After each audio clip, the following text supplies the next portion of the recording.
శ్రీ గోపరాజు సీతారామారావు గారి సామాజిక సమీక్ష స్రవంతి మన గురించి 9వ భాగం.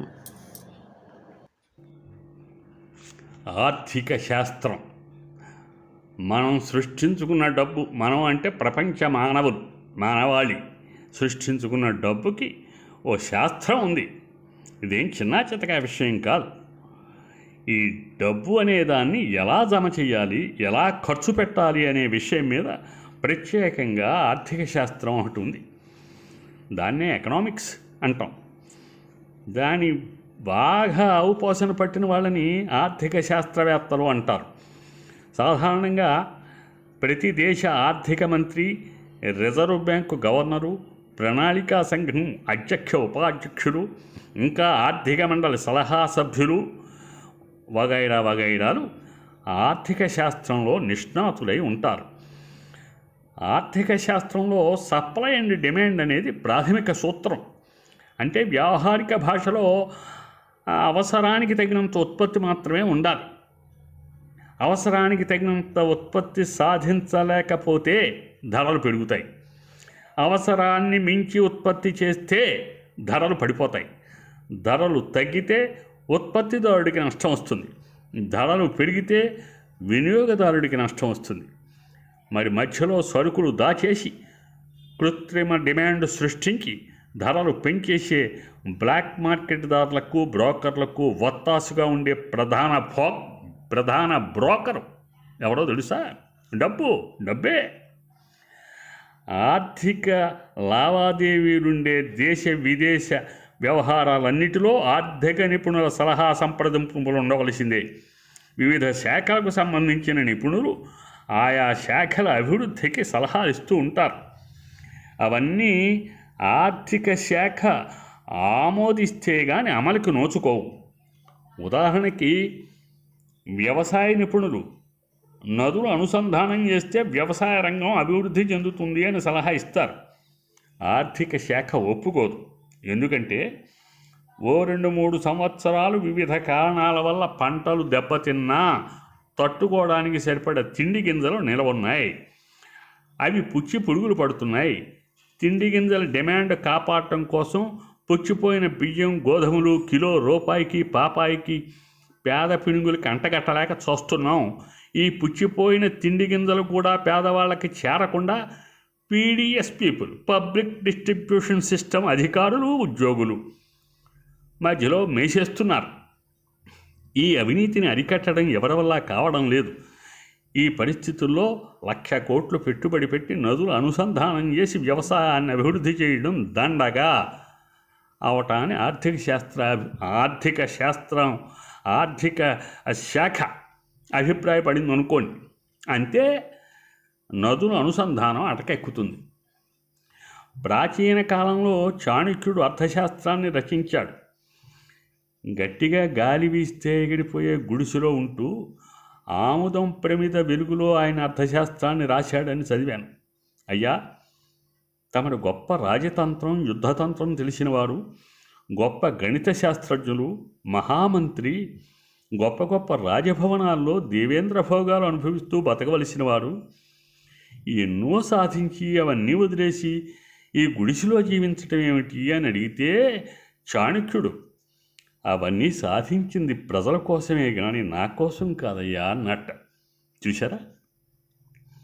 ఒక వ్యక్తి తన నెలసరి సంపాదనలో సగభాగం కుటుంబ పోషణకి, మిగతా సగభాగాన్ని 2 భాగాలు చేసి ఓ భాగాన్ని వృద్ధాప్యం కోసం దాచుకోవాలని, మరో భాగాన్ని దాన ధర్మాలకు వినియోగించాలని మనుధర్మంలో చెప్పబడింది. ఈ ధర్మం ఈవేళ వినడానికే ఎబ్బెట్టుగా ఉంది. మహానగరంలో 10,000 రూపాయలు జీతగాడు ఉన్నాడు అనుకోండి. అందులో 5,000 ఇంటద్దెకే పోతుంది. మిగతా 5,000 భార్యాభర్తలు తిండికే సరిపోదు. ఇక దాచేందుకు, దాన ధర్మాలు చేసేందుకు ఏం మిగులుతుంది? అదే ఉద్యోగం ఓ పల్లెటూళ్ళలో ఉందనుకోండి. ఓ 1,000 రూపాయలు ఇంటద్దె చెల్లించి 5,000తో తింటూ మిగిలిన దాంట్లో కొంత వృద్ధాప్యం కోసం దాచుకుంటూ కొంత దాన ధర్మాలు చేస్తూ మనుధర్మాన్ని పాటించవచ్చు. కానీ గ్రామాల్లో ఒక్క వ్యవసాయం తప్ప వేరే ఉపాధి అవకాశాలు లేవు కదా. ఆ వ్యవసాయం కూడా గిట్టుబాటు కాక రైతులు ఈ దండగ పిండం మా వల్ల కాదంటూ కూలీ నాలి చేసుకు బతకడానికి పట్టణాలకి వలసపడి వెళ్ళిపోతున్నారు. గ్రామంలో మీకు 200 గజాల స్థలం ఉందనుకోండి, ఇంటి స్థలం. దాన్ని 30 ఏళ్ల క్రితం అమ్మేసి ఓ నగర శివారుల్లో స్థలం కొంటే 200 గజాలు వస్తుంది. ఇప్పుడు రేట్లు పెరిగాయి కదా, అదే స్థలాన్ని గ్రామంలో అమ్మితే 2 లక్షలు వస్తుంది. అదే స్థలాన్ని నగరంలో కొన్న ₹1,00,00,000 స్థలం మీరు నగరంలో కొని ఇప్పుడు అమ్మితే ₹1,00,00,000 వస్తుంది. అంటే గ్రామాల్లో గిరాకీ లేదు, నగరంలో డిమాండ్ ఉంది. మరి ప్రతినిత్యం ద్రవ్యోల్బణం గురించి, రూపాయి పెరుగుదల గురించి ఆలోచించే మన ఆర్థిక నిపుణులు గ్రామ జీవనానికి నగర జీవనానికి మధ్య పెరిగిపోతున్న ఆర్థిక వ్యత్యాసం గురించి ఏం ఆలోచించారు? ఆర్థికాభివృద్ధి గురించి ఒక్క మాట. ఈ మధ్య ఓ ఆర్థిక నిపుణుడు డబ్బు విలువ గురించి సింపుల్ రూల్స్ చెప్పాడు. ఇవాళ మన దగ్గర ₹10,000 ఉన్నాయనుకోండి, ఆ 10,000 మన దగ్గరే ఉంచుకుంటే 10 సంవత్సరాల తర్వాత కూడా మన దగ్గర ఆ 10,000 ఉంటుంది. కానీ కాదు, ఉండడానికి లెక్క ప్రకారం 10,000 ఉన్నా దాని విలువ 5,000 ఎలా అంటే రూల్ నెంబర్ 70, రూల్ నెంబర్ 70ని ద్రవ్యోల్బణం రేటుతో భాగిస్తే ఎంత వస్తుందో అంతకాలానికి మన డబ్బు విలువ సగానికి పడిపోతుందిట. ప్రస్తుతం సగటున ద్రవ్యోల్బణం రేటు 7.5 ఉందనుకోండి. ఈ రూల్ నెంబర్ 70ని 7.5తో భాగించండి, అంటే 9.33 వస్తుంది. అనగా కాస్త ఇంచుమించుగా 9 సంవత్సరాల 4 మాసాలకి మన 10,000 విలువ 5,000కి పడిపోతుందన్నమాట. ధరవడలు పెరిగే కొద్దీ ద్రవ్యోల్బణం పెరుగుతుంది. ద్రవ్యోల్బణం పెరిగే కొద్దీ మన డబ్బు విలువ పడిపోతుంది. ఇంకో రూల్ ఉంది, రూల్ నెంబర్ 72 అని, అది మరో రూలు. దాని ప్రకారం మన డబ్బు ఎంతకాలానికి రెట్టింపు అవుతుందో తెలుస్తుంది. ఈ రూల్ నెంబర్ 72ని వడ్డీ రేటుతో భాగిస్తే ఎంత వస్తుందో అంతకాలానికి మన డబ్బు రెట్టింపు అవుతుందిట. ఇప్పుడు మన వడ్డీ రేటు అంటే మన బ్యాంకులు, పోస్ట్ ఆఫీసులు ఇచ్చే వడ్డీ రేటు 8.5 అనుకుంటే, ఈ రూల్ నెంబర్ 72ని 8.5తో భాగిస్తే మన డబ్బు సదరు సంస్థలో దాచుకోవాలి. దాచుకుని ఉంటే 8 సంవత్సరాల 4 మాసాలకి రెట్టింపు అవుతుంది. యాతావాత తేలింది ఏమిటంటే, మన 10,000 మన దగ్గరే ఉంటే 10 ఏళ్లకి దాని విలువ 5,000. అదే ప్రభుత్వం దగ్గర దాచుకుంటే 10 ఏళ్లకి 20,000 అయినా దాని విలువ 10,000. అంటే 10 ఏళ్ల తర్వాత కూడా మన డబ్బు మనకి ఉంటుందన్నమాట. మరి మనకి లాభాలు వచ్చేటప్పుడు, మనం అభివృద్ధి చెందేటప్పుడు ఈ ప్రభుత్వ సంస్థలో వడ్డీకి ఇచ్చి దాచుకుంటే మన 10,000 20,000 అవుతుందన్నారు. కానీ అప్పుడు 10,000 దాని విలువ, అంటే విలువ పడిపోతుంది కదా.